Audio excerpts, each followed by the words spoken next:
Hello everyone, আমি bridal makeup artist মৌসুমি। কেমন আছো তোমরা সবাই? আশা করছি অনেক ভালো আছো। তো আমিও অনেক ভালো আছি। আজকে একটা ডিফারেন্ট ভিডিও নিয়ে চলে এসেছি। আজকে কিন্তু কোনো রকম মেকআপের ভ্লগ বা ভিডিও শেয়ার করতে আসিনি।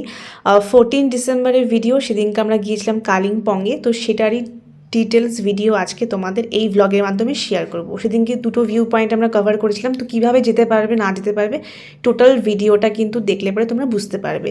তো বাড়ির সামনে যেহেতু আমাদের বাইপাস, তো 7:30টার মধ্যে আমরা রেডি হয়ে দুজনে বেরিয়ে পড়েছিলাম। নিয়ে নিয়েছিলাম টোটো। আর টোটোতে উঠে চুলের কন্ডিশন দেখে আমরা ভীষণ হাসাহাসি করছিলাম আর কি।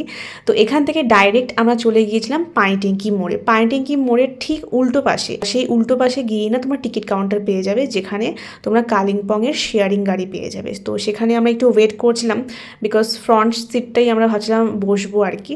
তো সেটা নামার জন্য একটু ওয়েট করতে হয়, কারণ এই ফ্রন্ট সিটগুলো খুব তাড়াতাড়ি বুকিং হয়ে যায়। তো অনেকক্ষণ আমরা ওয়েট করছিলাম, মোটামুটি প্রায় আধা ঘন্টার উপরে এখানে আমরা বসেই ছিলাম।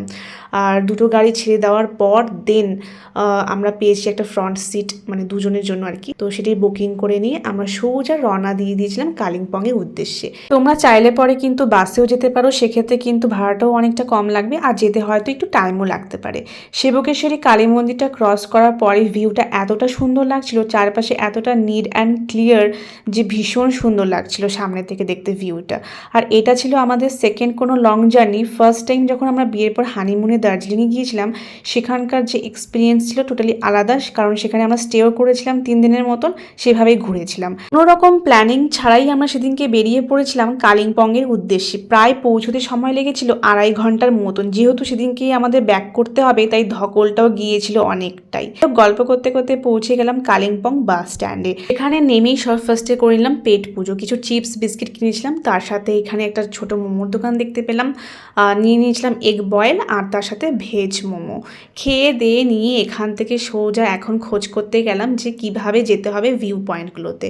তো যা বুঝতে পারলাম অনেকটা দেরি করে এসেছি, মানে প্রায় তখন বাজে 12:15টার মতন। মানে আরও আগে আসলে পরে আমাদের আরও সুবিধা হতো, অনেক ভিউ পয়েন্ট আমরা কভার করতে পারতাম। তো যাই হোক, আমরা ফটাফট একটা গাড়ি রিজার্ভ করে দুজন মিলে বেরিয়ে পড়লাম। যেই ভিউ পয়েন্টটা অ্যাকচুয়ালি দেখার জন্য আমরা এখানে এত দূর এসেছি, সেটা হচ্ছে doubling view point. But bus stand থেকে সেই ভিউ পয়েন্টে যেতে সময় লাগে প্রায় 1.5 থেকে 2.25 ঘন্টার মতন। আর ডাবলিং ভিউ পয়েন্টটা এখন ভীষণ ট্রেন্ডিং, আর রাস্তাটা এতটাই সুন্দর। ঠিক কিছু আগে মুহূর্ত থেকে একটু তোমরা খারাপও পাবে রাস্তাটা, আর এমনি কিন্তু আদারওয়াইজ রাস্তাটা ভালোই রয়েছে। 4 হুইলারে না আসলে ভীষণ সুবিধা হয়, যেটা বুঝতে পারলাম।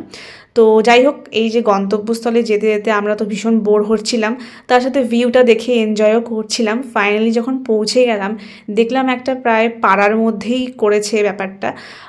তখনও কিন্তু অনেকটাই কাজ এখনও বাকি রয়েছে এখানে, এখনও পুরোপুরিভাবে কমপ্লিট হয়নি, যেটা বুঝতে পারলাম। টিকিট প্রাইস ছিল 20 রুপিস পার পারসন। তো টিকিট কেটে নিয়ে আমরা সোজা ওপরে উঠে গেলাম। এখানে যেটা রয়েছে সেটা হচ্ছে 360 ডিগ্রি ভিউ তোমরা দেখতে পারবে, আর তার সাথে তোমরা একটা মিনি স্কাই ওয়াকও পেয়ে যাবে, যেটার জন্য এখন ভীষণ ফেমাস অ্যান্ড ট্রেন্ডিং এই ডাবলিং ভিউ পয়েন্টটা। এখানকার কাজ কমপ্লিট হয়ে যাওয়ার পর আই হোপ আরও অনেক বেশি সুন্দর লাগবে। আর এখান থেকে চারপাশের ভিউটা জাস্ট অসম লাগছিল। আমরা মেনলি একটা ছোট ট্রিপের জন্য এসেছিলাম, যেহেতু আমাদের 15 ডিসেম্বর ছিল সেকেন্ড ম্যারেজ অ্যানিভার্সারি, তার জন্য একটা ছোট ট্রিপ করার জন্যই কালিম্পংয়ে এসেছিলাম। ভিউ পয়েন্ট থেকে নিচে নেমে আমরা একটা ছোট্ট রেস্টুরেন্ট দেখতে পেলাম, সেখানে খেয়ে নিলাম দুজন মিলে অল্প করে ওয়াই তার সাথে মোমো। খেয়ে রওনা দিয়ে দিলাম আমরা আরেকটা ভিউ পয়েন্ট দেখতে যাবো, সেটা হচ্ছে লোলেগাঁও। ডাবলিং ভিউ পয়েন্ট থেকে লোলেগাঁও ডিস্টেন্স ছিল প্রায় 30 মিনিটসের মতন। যাওয়ার শুরুতেই দেখলাম রাস্তাটা ভীষণ খারাপ, এখনও অনেক কাজ বাকি রয়েছে। প্রায় কিছুক্ষণ যাওয়ার পর রাস্তাটা বেশ সুন্দর ছিল, চারপাশের ভিউটা কিন্তু অসম ছিল। এই পার্কেও সেম টিকিট প্রাইস ছিল 20 পার পারসন। অ্যান্ড এটা ফেমাস কারণ ছিল হ্যাঙ্গিং ব্রিজ, যেটা অনেক আগে মানে ছিল ঠিকঠাক, এখন সেটা খারাপ হয়ে গেছে, তো সেখানে অ্যালাউ করে না ওরা। আদারওয়াইজ পার্কটা নিরিবিলি একদম, আর অনেকটা বড় এরিয়া। খুব একটা ভেতরে আমি ঢুকিওনি, কারণ আমাদের হাতে প্রচুর টাইম কম ছিল।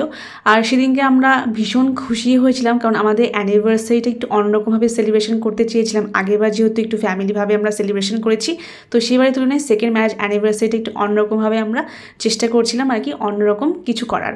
তো সেটাই আমরা ফুলফিল করতেও পেরেছি একসাথে। আর তাতে আমরা ভীষণ হ্যাপিও ছিলাম যে একটা ভালো কিছু মেমোরি নিয়ে যাচ্ছি, যেটা লাইফ টাইম আমাদের সাথে থাকবে। তো তোমাদের ফুল ব্লগটা কিন্তু আমি শেয়ার করলাম যে কিভাবে কি দুটো পয়েন্ট আমরা কভার করেছিলাম না করেছিলাম। প্রচুর ভিউ পয়েন্ট রয়েছে, আরও আগে যেতে পারলে সেগুলো আমরা কভার করতে পারতাম। নেক্সট টাইম যদি কোনো সময় আমরা যাই, অবশ্যই সেগুলো ভিউ পয়েন্টও আমরা কভার করার ট্রাই করব। তো সেখান থেকে বেরিয়ে আবার সোজা চলে আসলাম বাস স্ট্যান্ডে। সেখান থেকে আবারও একটা শেয়ারিং গাড়ি নিয়ে চলে আসলাম শিলিগুড়িতে। টোটালি একটা লং জার্নি ছিল সেদিনকে। তো তোমাদের পুরো ভ্লগটা কেমন লাগলো অবশ্যই কিন্তু জানিও। যারা পেজটিকে এখনও ফলো করিনি তারা কিন্তু অবশ্যই ফলো করে দিও। দেখা হবে নেক্সট কোনো ভিডিওর সাথে। ততক্ষণ সবাই অনেক অনেক ভালো থেকো, সুস্থ থেকো।